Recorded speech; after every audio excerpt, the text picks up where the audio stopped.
Welcome to That Entrepreneur Life, a podcast about entrepreneurship that takes you from idea to launch and beyond.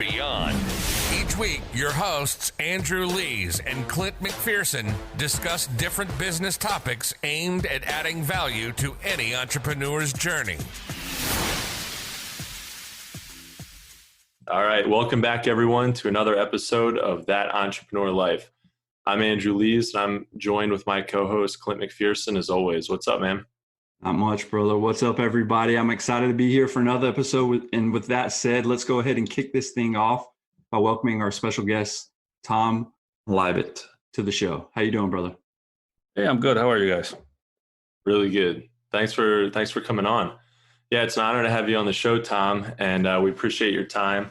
But before we launch into our discussion, it's important for us to take a few moments and, can you explain to our listeners what you do and, what you're all about? Well, I've been in business for a long, long time. I think I was asked this question the other day. I counted back to 9 years old. That was my first business type of job. And overall, done a lot of different things. I was in retail. I was in inside sales, outside sales. I've been in the music industry, SEO, marketing. Now we've niched down, so we really only market online courses, but it's been a long path, getting to this point. But it's always been business related. Like the only time I've taken jobs was to either get discounts on stuff that I could sell in my own stores. Because when I was younger, that was the thing to do. Like I worked at Tommy Hilfiger and I negotiated like a 75% discount. So I took all the best stuff when it was on sale and discounted, which was like $4 a piece, and sold them for like 40. And then later on, to just get better at sales. So if you know what the big corporations do is when they hire you for a sales job, they will give you from 3 to 2 weeks worth of training. Right. So my whole goal at that point was, well, what I want to do is go from one to the next. So I would get the training, hit my goals, and quit. And then go to the next company. Right. So the bosses hated me. But, it was my way of, they used me, I used them. That's how I felt. Sure. Yeah. Yeah. I mean, you gamified the system. Yeah. So my thinking was, if you can sell, you're always in business. Right. And it's proven true. With everything I've done since. So if anyone says, like these questions, like if you had to start from scratch or anything, I was like, I don't know, I would just sell something. Because if you can sell, you're fine. Like once the income comes in, you're able to figure out the back end. I mean, it might be bumpy, but you can figure it out. Money solves a lot of problems. Sure. Not all problems, but not all, no. But in business, a lot. Most of the problems we find in business is due to being overworked, not being able to delegate, and not being able to think about the business, right? And all of those problems are solved with sales. Like if anyone has a problem with their business and they say, well, what should I fix? Fix your sales, and then everything else you can fix with that, So yeah. That was pretty much the path. Like it was a very weird path going through, but it's always been business related. And then, eventually we kind of ended up where we are now, which is this niche marketing company, just to market online courses. That's awesome. Yeah, it's good to find something and, pick something to niche down to and really focus on, and I think that's to some degree, that's what we're all, as entrepreneurs, we're all trying to find, that one or two or maybe just a couple things that we're really, really good at and that we can focus on. And that's when I think, a lot of opportunity comes out of that kind of situation. So here are a few things that I would like to mention because I've done this a couple times. And a few times it was bad decisions that became great and bad again. But there were a couple of things I noticed. Niching down is important for the most part, right? Like in my case, when we were running the marketing company, initially, we did it for everybody. Right? We did it for e-commerce stores. We did it for small business, big business, anyone.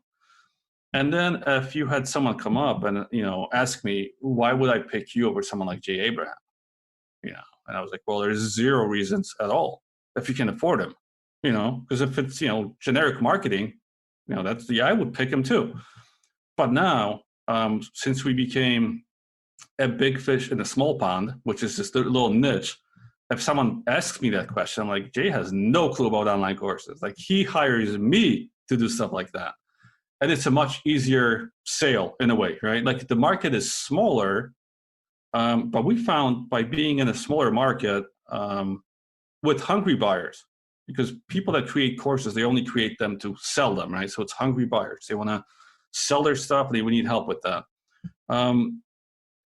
We've been fully booked and been able to charge way more than our competition by doing the opposite of what you usually think. Like, oh, if I can get 1% of this, I'd be a billionaire. Well, maybe, but the competition's fierce.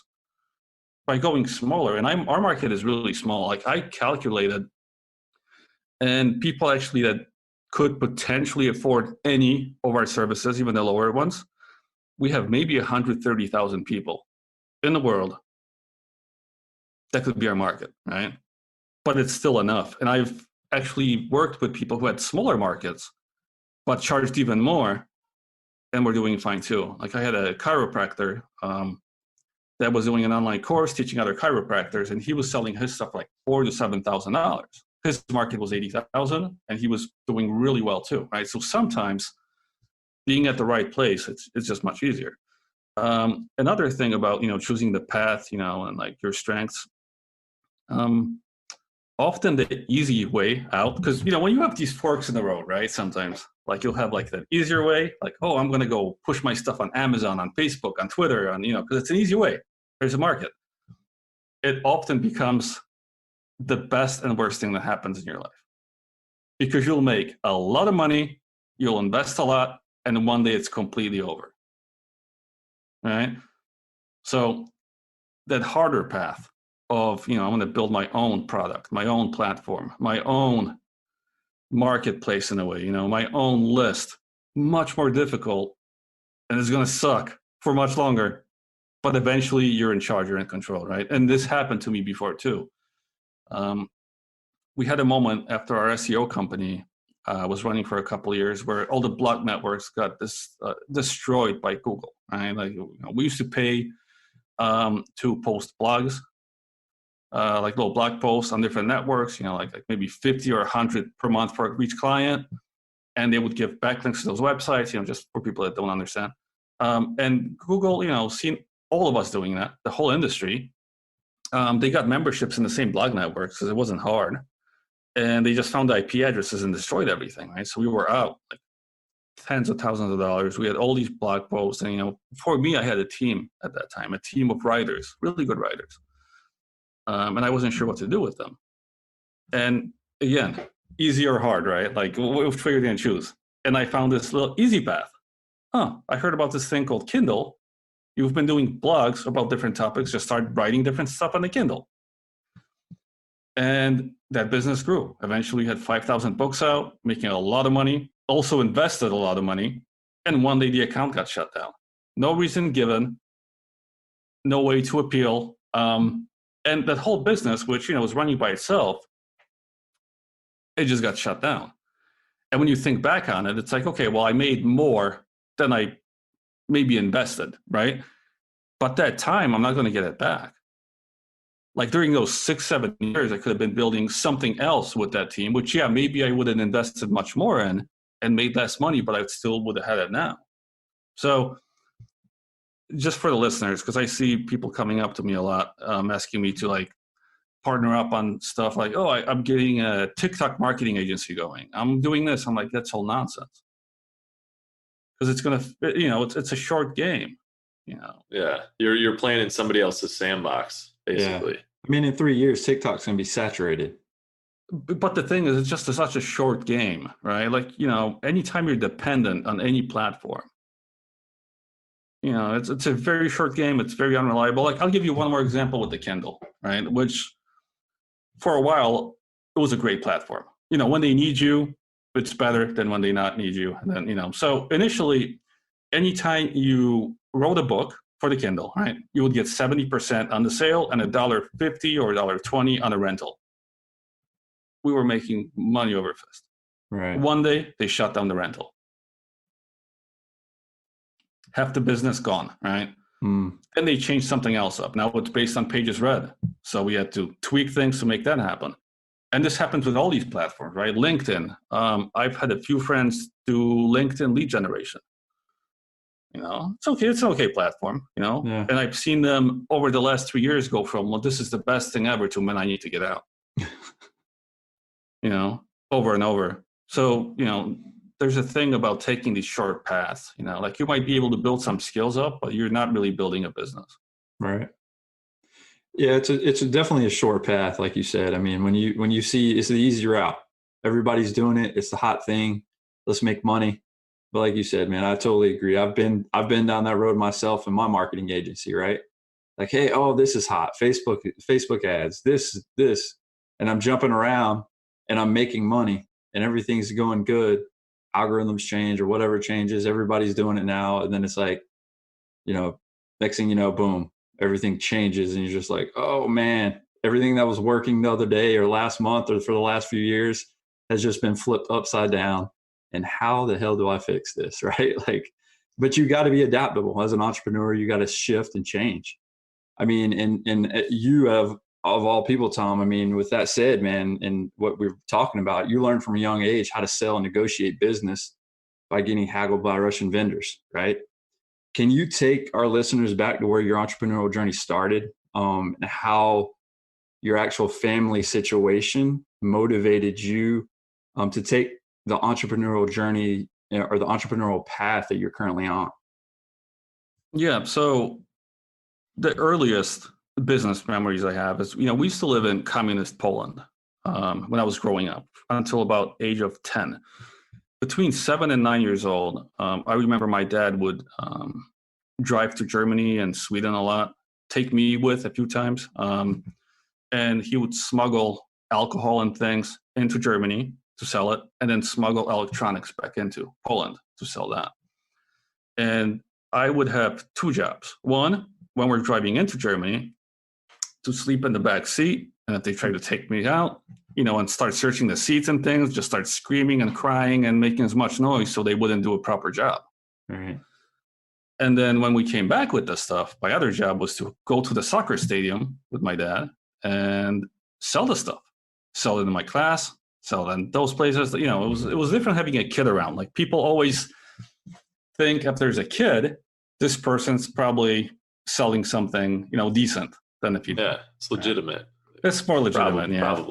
Probably. It's like this internet marketing thing, right? Like, I remember 10 years ago, there was a big push for having a profile picture with a child and you, right? So you're holding like a little baby and everyone thinks you're.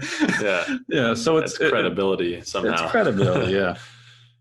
But, when I was selling things, I definitely realized what happens if you sell a faulty product, right? Because some of them were, and then I had customer service and fights with my classmates, because you sold me a bad VHR tape. No, I didn't. And then, there's a fight behind the class. Or if I was, walking around the soccer stadium by myself buying things, I realized just how shady people are and how you got to be careful, At that age, like, you didn't understand a lot of this, right? So I would buy a soccer ball from some Russians, and then I'm trying to pump it up for hours. It's not working. My dad comes in like, let me see that. Oh, there's no rubber inside. They ripped you off.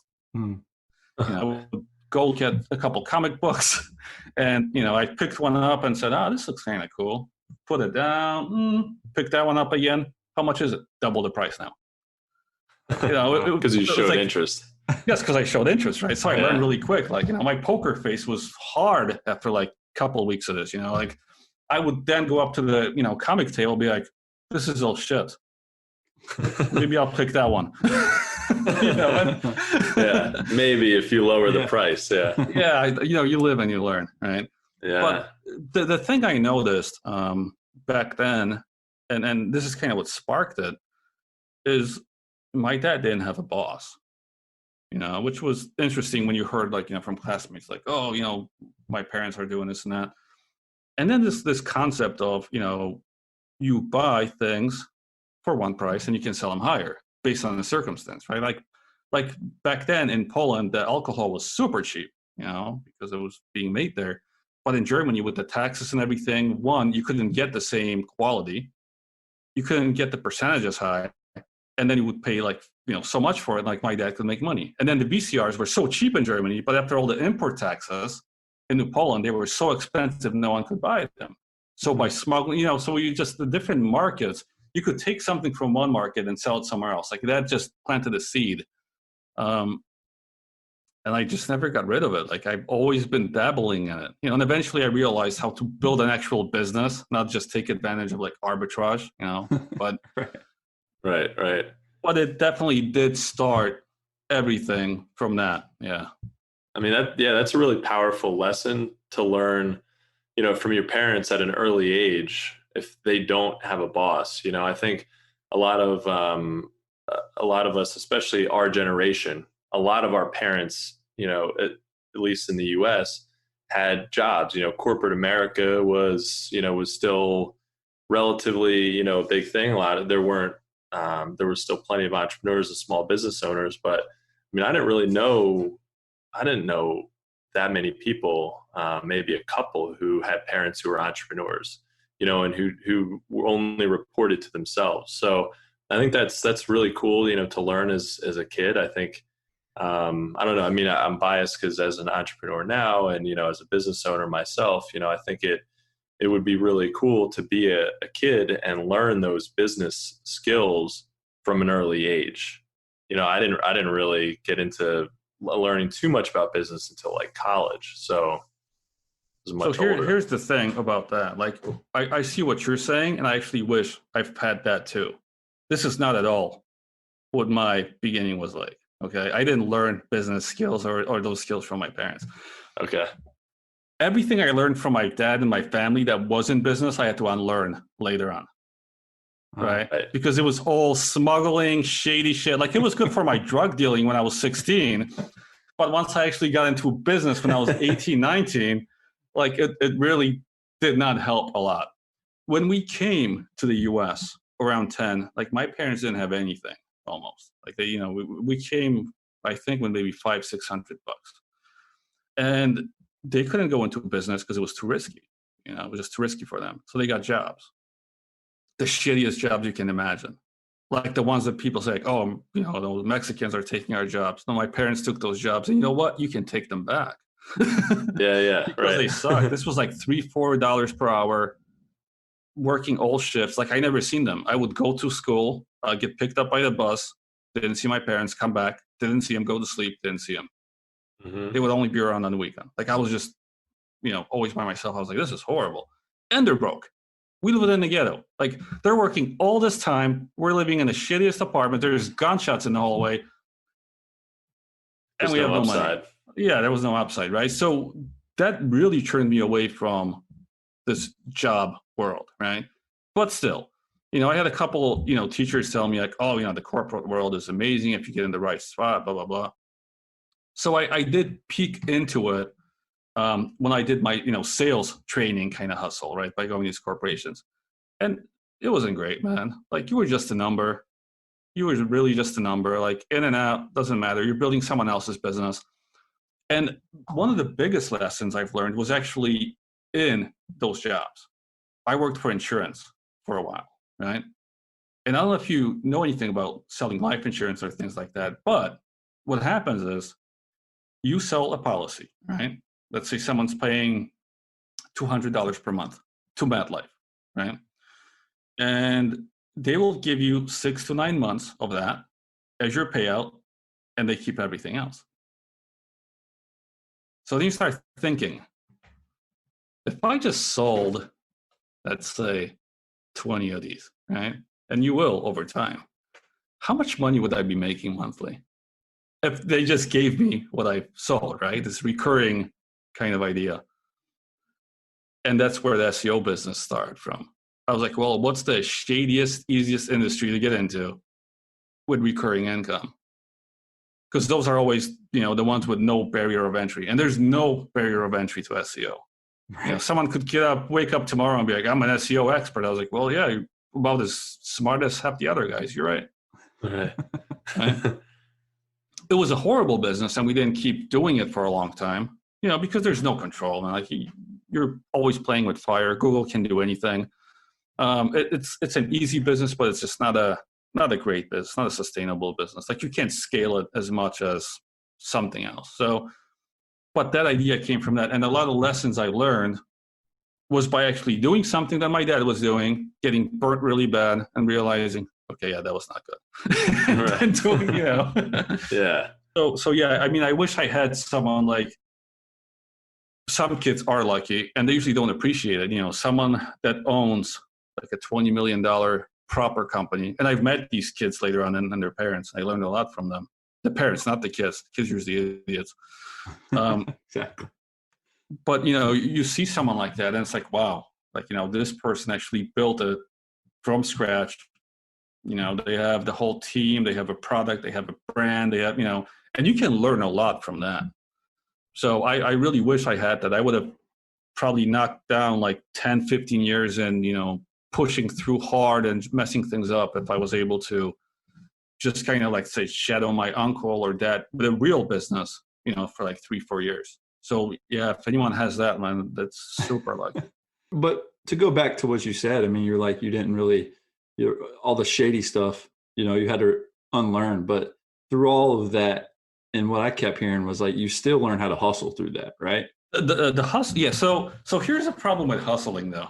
Like you don't ever want to be that guy later on that people are just like, oh, he just hustles. That's not actually a good thing to say. It's like when it depends on the approach, right? Like when I'm saying the hustle, right? The hustle can be negative and it can be positive. I think having that hustle mentality, right? Somebody that continues to push on, and that's what I see as hustle, right?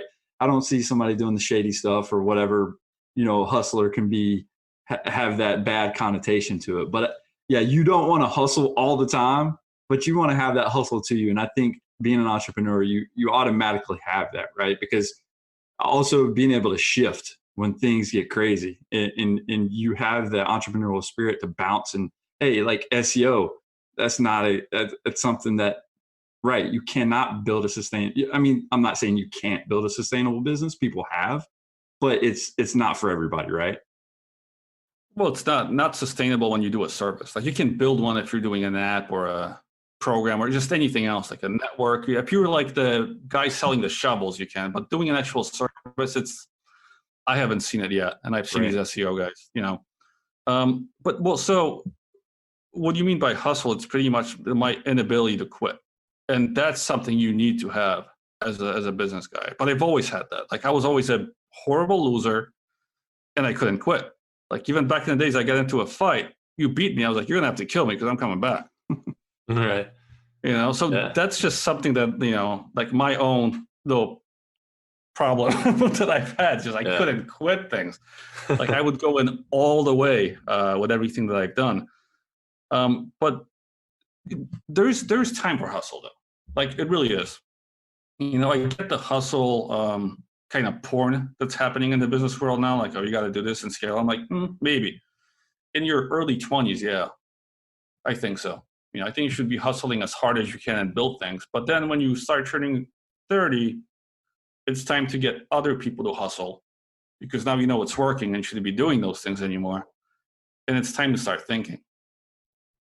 Because you got to find out figuring out how to scale it. Yeah, you got to figure things out. You got to, you got to look, kind of foresee problems before they happen, because problems always happen, right? So you got to become kind of reflective in a lot of ways, and that kind of turned for me at around that age too. Yeah, that makes sense. Well, so we're talking about starting businesses and hustling, and I've heard you talk about a muse as it relates to business.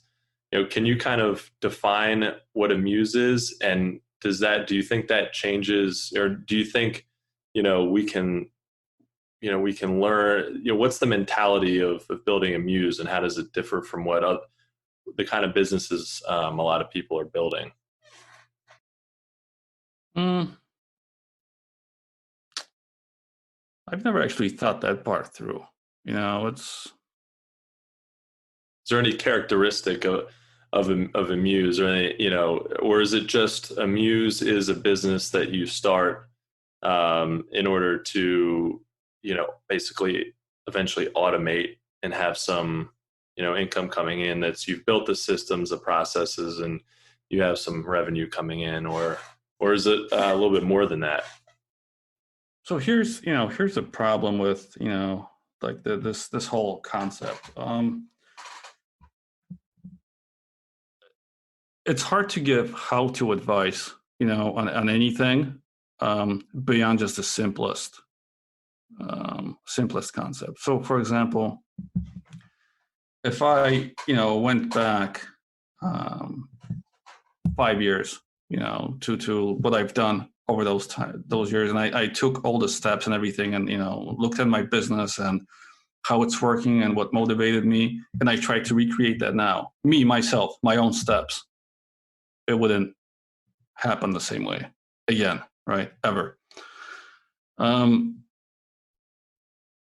So here's the thing, like with business, like you will rely on a lot of internal motivation, right? And a lot of luck, which people like to kind of say, no, if you just work hard, you're going to have to get lucky along the way multiple times. And luck does come much more to those who are kind of positioning themselves for it, right? So, sure. Being around the right people, doing the right business model, having a good team, taking time to kind of look at your competition. There's different things you can kind of do to help that along. But I know what you're asking for, but I always feel very wary of. It's like when someone says, "Which book should I read on business?" Right? And that tells me right away this person doesn't care about reading the books. Right. They just want to find the one thing. Yeah. But beyond like the basic stuff of like, okay, start a company, do an LLC, put out offers, do good customer service, like these basic things. Mm-hmm. It's very hard to give advice, right? Like in the beginning, amateurs always look for tips, tactics, strategies, all these things, right?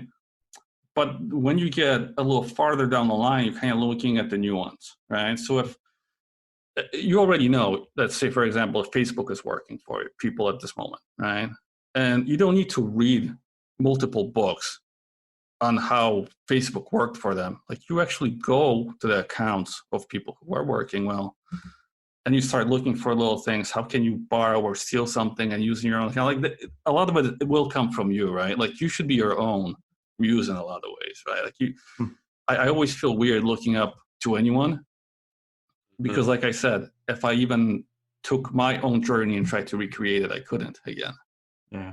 Gotcha, so someone else's journey is even more difficult to recreate and impossible. So like when I read biographies or business books, I like some of them, like Shoe Dog, the Nike story, amazing book. Yeah. But it's not going to help me be a better business person. It's not going to help you. It might motivate you a little bit. It might make you realize that, the parts I think that are shitty in my business, I haven't seen anything yet because this guy, like right. Things like it gives you some perspective, but a lot of it, and there might be some, there's always, there's facts all over the place from books and podcasts and, all kinds of content out there that can, like you said, motivate you, and and that might be it. That might be enough to kind of get you to the next, get you through something, whatever. But yeah, you're right. I think a lot of information, we just end up being like, that's really interesting, and that's it, and that's kind of as far as it goes. But that's the problem with motivation too, right? Like if you need to motivate yourself by reading books, like maybe you're not in the right spot. Mm-hmm.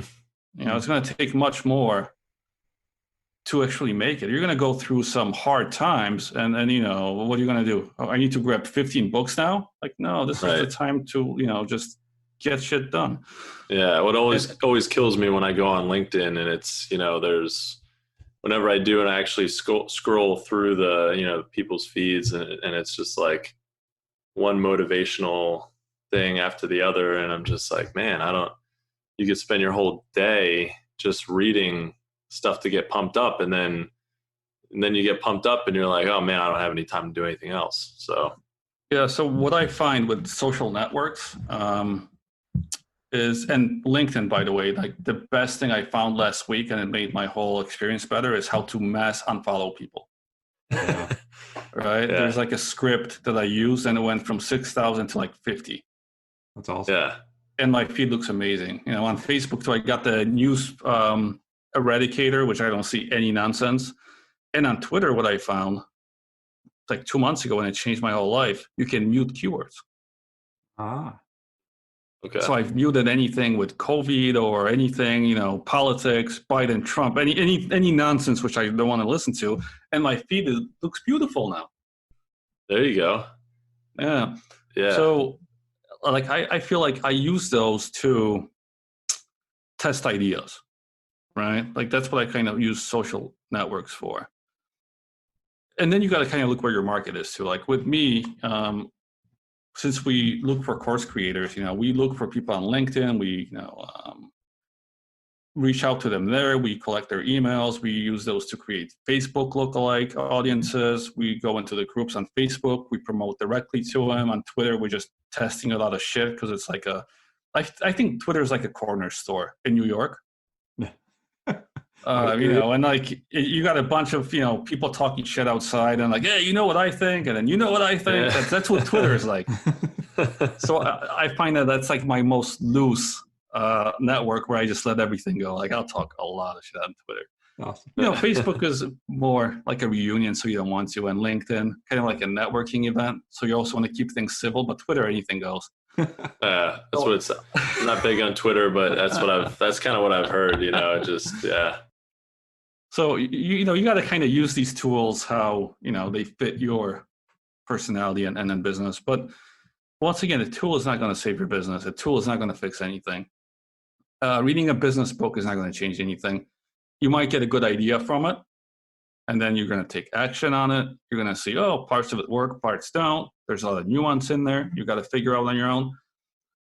So I'm actually not huge on, you know, like giving just like this blanket advice, because look, I could find 2 business books on any topic that give completely opposite. Yeah, true. Like the Gary Vee with his nonsense about hustle all the time, and then there's like a different book I read, have no employees and just spend all your time thinking, build stuff that's scalable, never do service businesses. Yeah, I don't know. Kind of sounds like nonsense too, right? Like there's always like Yeah. Where's Right. that common ground, right? yeah, but I'm saying when you read these books, it's like, well, the only advice I can give, if there's a business book written to sell something, just don't read it, which most of them are these days. Like someone's writing a book because they want you to do something, whether get into a community or buy something else or a product, or, you know, like if it's trying to sell something, just, yeah, that's probably worthless. Yeah. I think that's what we're all doing to some certain extent, though. And that's You know, fine. I mean, We still play the game, but Yeah. I'm giving advice to people like us now. Like everyone else, go read them.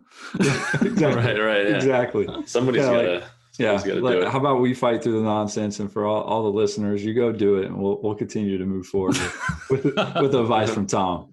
But so brother, since we're talking about that, right, and to kind of take it in a different direction, you know, and to go hand in hand with the Muse discussion, there's this idea out there, and you know, I read books from time to time. I don't sit there to try to say, okay, well, if I action this from this book, then I'm gonna take it to the next level.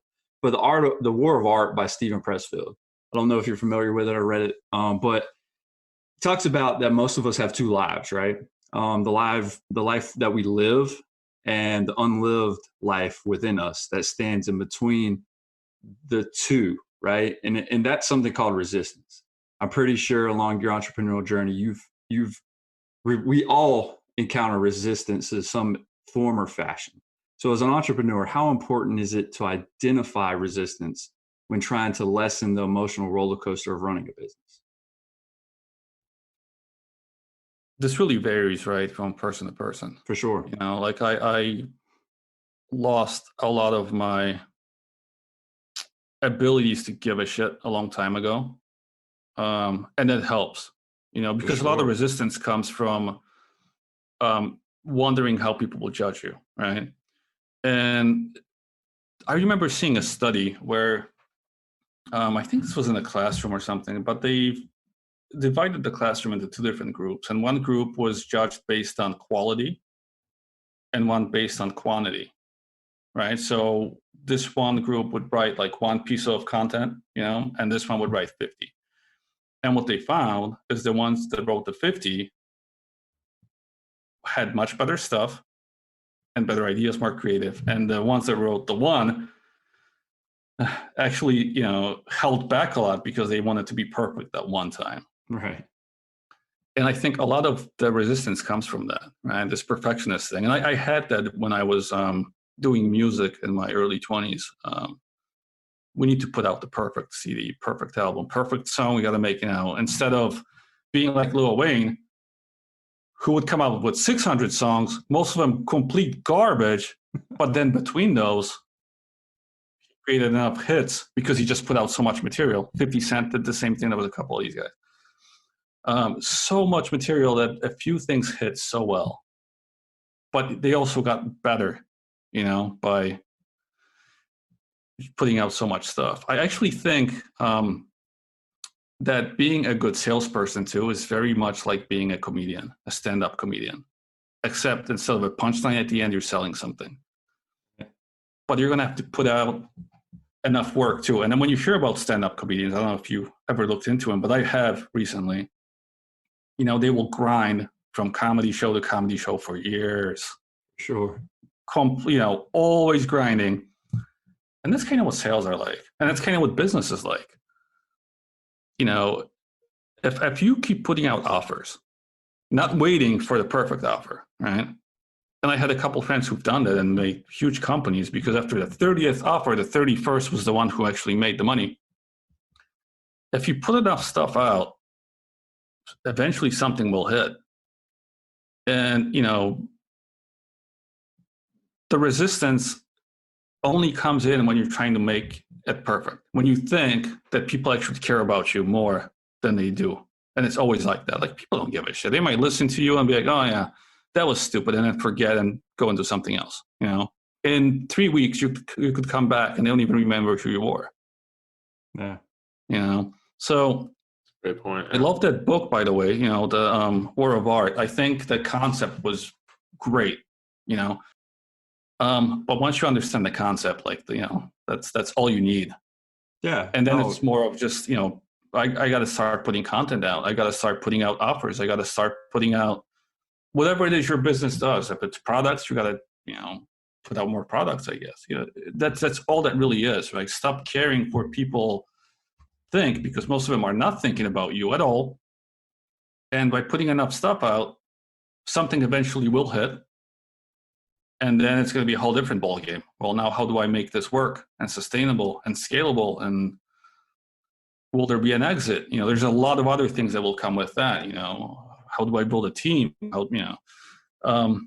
But that's the only part I think resistance plays. People just don't put enough offers, don't put themselves out enough. Like, if you look at Scott Adams, I was watching him the other day, and the quality is okay. I think he just does it from his room on an iPad, whatever. But if you look at the number, I think the guy put out like 1,200 videos in the last few years. I mean, this guy already rich, he's got, cartoonists, all this stuff. But even with this,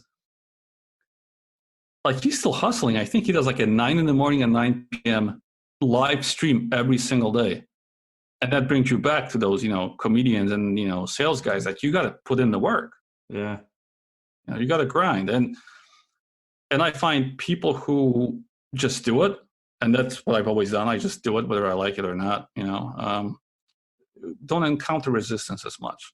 It's more of the people who are like, I'm waiting for an inspiration to strike me. I was like, well, if you want to do it, just go do it. Yeah. The best advice for writing that Stephen King had in his book on writing was just sit down and write. Yeah. Just get started. That's the hardest part of most things, but especially for writing, I think we're all a little intimidated by it for one reason or another, but once you get into it, it's not so bad. Well, and the cool thing is that in the beginning, nobody knows you. So, like, I know you're trying to write a perfect blog post that everyone's going to read, which is not going to happen in the beginning ever. No matter how good it is. No. Too. And it's a great thing too, because it probably sucks. Like with my podcast, I'll have people come up and like, oh man, I love your show. What should I listen to? And I'm like, well, if you want to keep liking my show, I would skip the first 75. you know? And back then I thought they were good. But now I'm like, if you want to continue being on that same, like, yeah, go Tom, like that, just forget about those. Just move, even around 100, just go after 100. You'll be better off. Yeah. Then you'll start continuing to listen. Yeah. It's all about keeping people interested. Yeah. But you get better with time, right? Like with your podcast. So you're going to be at a different level in 3 years than you are now. And you're different level now than you were before. Absolutely. Yeah. But if you just waited for the perfect episode, I'm not recording anything until I completely rehearse, and you just keep waiting, right? We're not releasing anything. And that's what we do. Yeah, Clint and I were just talking. We're kind of planning for the show, and you're talking about different things we could say on the show, different topics, different guests we could have on, and then we were both like, hey, let's just hit record and start talking. Like no better time to start our first episode than right now. And, and at the time, and it was perfect because then we just kept that momentum going and we continue to, hopefully get better and hopefully learn and grow. So I think that's, I think that was critical because we could be still planning and still trying to figure out, hey, how are we going to make it exactly perfect and get everything just right? And, but yeah, I think that's a great point, is just to get into it and start. So here's some advice on the podcast from what I've seen.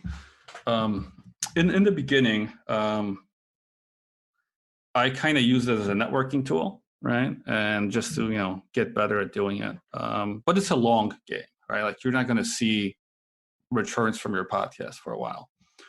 So what I found is that if you get your perfect clients who you haven't sold anything to yet on the podcast, interview them, most of them will become your clients. And that happens very, very quickly, right? So I've done that. I remember like a year and a half ago, I took 4 people who I thought would be perfect clients out of my league, for a couple of reasons, brought them on the podcast. Each one asked me after the show, like, hey, Tom, can we talk about this, work that you do? That's awesome. Yeah. So if you guys want to get a bit of a return quicker from the podcast, I would think about that. No, that's great. That's great advice, dude. Yeah, absolutely. Yeah. Well, so Tom, you talk about making business anti-fragile, which I think is really interesting, especially because of what's going on with COVID right now, and we're finding out how fragile many businesses are. What are the key things that make any business anti-fragile? So what I've always done when I looked at my business, right, I looked at the different barriers of entry and constraints that I put on it. And by constraints, I mean, am I able to throw in a couple people that don't know what they're doing and train them within a couple days to run the operations for me? Am I able to work from anywhere as long as I have a mic and a laptop? Am I able to step away for a week or two without the business breaking, right? Like at my different business models. Am I able to sell something to a customer more than once? When I bring them on, is this a one-off sale, or will they be on for a little longer? Do I have anything to sell more to that customer, right? And you can divide it in different ways. Like for me, the number one thing is being able to work from wherever I feel like it. Because I'm sometimes in Asia, sometimes in the States, sometimes in Europe, depending where I feel like. But what I found recently, especially with the COVID situation happening, right? Because you've seen which businesses did better than others, right? Like my service business, for some reason, I think it was mostly luck because online courses just blew up. I was booked solid but I'm completely non-essential when you think about it. A marketing agency is usually the first thing to go, which I didn't see at all during this time, right? So this is luck. This is not me being smart. But I did notice that the platforms were doing extremely well, and the info products, the courses themselves, were doing extremely well. And the businesses who have been able to have an info product, a service part, and the software part were completely anti-fragile during this time, right? And this is something I've recently noticed. So often you might have to do a lot of things you don't like, and that's usually services in the beginning, so that later on you can do whatever you do like. In my case, that was going from marketing to everyone to niching down, right? Which now I choose my clients. I say no to 80% of the people that come to me. But I'm still realizing that now I need to come up with the info part and the software part to really make this business completely anti-fragile. And then even if I, for months, don't feel like having any clients at all, I can. Yeah. But during any situation, one of these will go up, like maybe the software will go up, one of these, right? But I'm in the same niche, because you don't want to switch niches too much. Like you don't want to try like 50 different things, like, oh, I sell golf clubs and then I'm, helping people build their TikTok accounts. And like, you don't want to be that guy. Mm-hmm. You do want to find your area and kind of stay in it. But yeah, like in my case, it's more about just, in e-learning, okay, what can I do? I can teach people something. I'm not going to teach them how to market courses, because I've seen from my experience, if I even tell my client, go do this, this, and that, it's always wrong. I got to redo it. So it's not ethical for me to say like, okay, here's a course on how to market your course, because you're going to fail. It's got to be something else, right? But then I'm looking at these platforms like Teachable, Thinkific, all of them, and they're shitty. They're really shitty, and I'm like, really? Their whole job is to host people's courses, and they're down half the time. Their customer service is crappy. Their billing is off half the time. And I'm not saying I'm going to go in that route, but I'm seeing, even these bigger boys in my field, like they're really not that special, Right. Some of them received a lot of funding initially. Some of them were the first companies in the space. But if you kind of start seeing through that, you'd be like, well, I could compete on some level. Right. So you're seeing opportunity there. Yeah, on the software side. But that's by being in the market long enough, right? Like I've been in the e-learning space for enough years where now I'm seeing things. And then the only question is like, am I willing to put in the time and effort? Right. But the anti-fragile, that's really it, man. Like you need to make sure that your business model will not break immediately, right? Like this happened with travel agents. Travel agents historically were seasonal. If you really think about it, like back in the days, people go in the wintertime and summertime, and then it's pretty much a dead industry. Then they kind of came up with these ideas where, it's an all year round business. But I mean, the second travel stops, like you're done. Yeah. You're so done. Or the second, software comes out, like platforms that make it much easier to plan your own vacations, then it, continues to die. So I think that's really interesting what you said about not necessarily jumping niches. You're not necessarily diversifying in different niches, but you're diversifying within your own niche. So you have different product offerings. Like you can charge a lot more money to do the one-on-one service part of your business than you could for an info product. But you could sell theoretically a lot more of the info product, right? So, and you don't have to, you don't have to do anything for that. Well, you have to create it, but then once you've created it and you're marketing it, then it's just pretty much automated. So, and then if you've got that software part of it, like a tool, then people can use that on a monthly subscription type basis. So I think that's really interesting. Yeah, that's kind of what I've been thinking about recently. It's not only because usually when people think about anti-fragile, it's like, okay, I have a service business, I'm just going to offer more services. Mm-hmm. But if you're a non-essential person and you didn't get lucky like I did, like all your offerings could just go off the table because people are just like, it's not worth it. So Sure. I think going in those different directions, it's much safer, much, much safer. Yeah, I would agree. Definitely. That's interesting.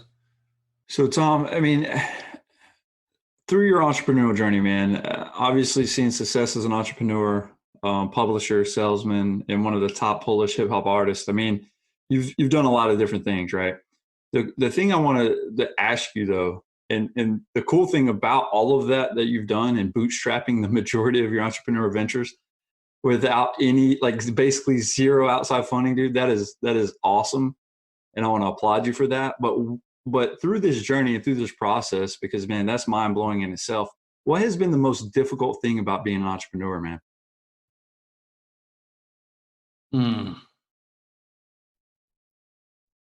It could be several things. Doesn't have to be one. Well, yeah. The thing that I'm, thinking of, because it's different at a different stage of your business, like of your journey. Like in the beginning, the roller coaster itself was the most difficult thing. Like in the beginning, right? And I remember my friend who's been in business for much longer, he's like, Tom, like the stuff that you're stressing over now will be business as usual in a year from now. And eventually you'll become jaded enough where you'll just be like, whatever, like something that will crush you in your first year, in like your 15th, you'll just be like, all right, let's go get some dessert or something. Like I'll figure this out later. You know what I mean? Like it just doesn't matter. It's not earth shattering. Yeah. So that changed a lot. Going back to your older friends, right? Like if you've been in business for 15 years, you start thinking differently, or in 20. And you go back to the friends who just have jobs that you've kind of hung out with years ago when you try to get a common ground. It's difficult. Yeah. It's very difficult. It's hard to kind of talk about the same stuff and be on the same page. We have different glasses on now. Yeah. Well, it's like going back to your old neighborhood. Like for me, I'm from Florida. It's like leaving North Carolina. I went, to college and all this stuff. I'm doing my own thing, and I go back home to my old neighborhood, and you still see friends that you hung out with doing, whether it's selling drugs, whatever it is. They haven't evolved, right? So they're just stuck. Change is a good thing sometimes. Yeah, it is. And then when I think of it too, structuring your day is an issue sometimes. Like if the business is doing really well, it usually gets really boring because you're just doing a couple things every single day, right? And it's often easy at that point to just kind of be like, all I'm doing is producing one piece of content per day and doing this and that. Maybe I just don't feel like it. The money's always coming in. Yeah. And that always leads to a, bad moment later on, like you're just planting these seeds, right? So to keep, this internal motivation thing when things are doing really well, I think that's the most difficult. When things are hard, I feel it's easy to stay motivated. Like if things really break, and I think the last time things broke for me was maybe like 2 years ago with one of the businesses, and I just went hustle mode for 2 months, and I came out of it way better than I was before. But it was just me getting pissed off again, because it's easy when you're against the wall. Like even now, I've been coasting for so long, and I keep pushing. But I mean, it's different type of push, right? When you're just, things are just like, everything's all right. Like you don't have to worry. You look at your bank account, it's like, that's not happening. Okay, that's the complacency sets in, right? I mean, I think that's where it's at. The complacency, when everything's going well, that can creep up on you and actually break. Yeah. Yeah, I've seen that when I was doing music too. We came up with something that people loved a lot, and then we kind of coasted for a while. Like some of the stuff came out after that. I was like, I don't know if we should have put that out. So it's usually I think that's a big problem for us because it's a long-term game, right? Like it's hard to tell someone like, be like this or that for the next 40 years. Because if you're going to be in business, you're kind of looking at your life in business, right? So if it's from being 20 to 60 or 65, it's really hard to tell someone like, just this problem will be like, well, no, you're going to have a lot of problems. So it's hard to, see like which place someone's at. But in the beginning, it's also distractions. Yeah. Right. Like you said, you'll go on LinkedIn, the news feed, and you'll read over other things. You might go on the Warrior Forum and see 100 different business ideas within the first 20 minutes of your career. Yeah. The distraction will definitely be hard to even choose where I'm going. And once you start going, then it's those paths, right? Like, am I taking the easier path, the harder path? Well, yeah, there's just so much stuff. Lately it's more of me thinking about my team, right? So there are two different ways of running a business, and I've always opted for the McDonald's model, which means I can bring in people, get them trained really quickly, and the business is running, right? Which is great. But I've always wondered, like, what could we accomplish if I had like a team of 5 A players? Like, not people I can bring off the street, like people who are much better than me running the business with me, right? And I know it would push me a lot more and make things difficult in some ways. And I'm not sure if I would want my business to go in that direction, but I kind of feel like it might have to if I want to build something, huge, at some point. And that's just the decisions we come to, right? Like, it's not really a big problem, but it kind of is. It's like you get these forks in the road. Like, do I want to continue, making good money, having an easy business, or do I really want to step into that role now and see, like, what can we do? Which is risky, always very risky. Yeah, Sure. But I think those are the hardest things about business because no one can give you the answers to these, right? Like, you can read many books, you can get coaching, but remember what I said. If you took your own path and you repeated it, you would still come at a different, outcome. So taking anyone's coaching advice, basically useless. Right. Reading anyone's book about what they've done, basically useless too. Like, it's going to come down to you. And those moments, I think, are always the hardest. And that's going to come a lot in your career because it's like, well, the buck stops here. Like, you got to come up with this. You can distract yourself with podcasts and books and all this nonsense, but at the end, you're still going to come back to the same place, have to sit down and be like, well, I'm pulling the trigger on this or not. Yeah. Yeah. Yeah. And you're not just going to figure something out after 5 years of being or 10 years of being in business and then be like, all right, for the next 40 years, it's just upward trajectory and we're all good, and it's like, that's just not how, like, you just start doing the math. You're like, all right, revenue for the last couple of years, extrapolate that out for, times 10 or 20 or whatever. And like, that's how the next 10 or 20 years is going to be. But yeah, you just can't, you got to be on your toes for sure. And you got to be comfortable with, and confident with where you are. But like you said, there's going to be different obstacles for you along the way. And there's going to be different obstacles for everybody else as well. And those, that they're going to be challenging to each, individual in a different way. Sure. Yeah, I think that's the hardest part, right? Like people are afraid of sitting in silence and actually being responsible for their outcomes. That's a scary thing to some people. I'm used to it now, but in the beginning, it was also a bit scary to me. Right? Like, if I do this and my company fails, like, oh, I'm under the bridge. What I realize is, like, nothing happens the way I thought it was going to happen. Even if it fails, something else has been happening because I've been building it, or by taking action. So my outcomes, good or bad, that I foreseen never happened exactly the way I thought they would. So at this point, I always know, like, oh, I'm imagining this and that, but those will not be the outcomes, regardless. Right. Yeah, might be something you didn't anticipate. And having the faith in yourself that you can always pull out of it, that's the best thing to have. And for that, you need to be able to sell, because that is the only thing that will always be able to pull you out of these problems in business. Yeah. Agreed. That makes sense. Well, I think I know the answer to this next question, but as we wrap up this episode, Tom, what's the one piece of advice or tip that you would give our listeners to add value to their entrepreneurial journey? The sales part, closing deals, that's the one skill I would focus on. Mm-hmm. Because if you can make that happen, you're fine.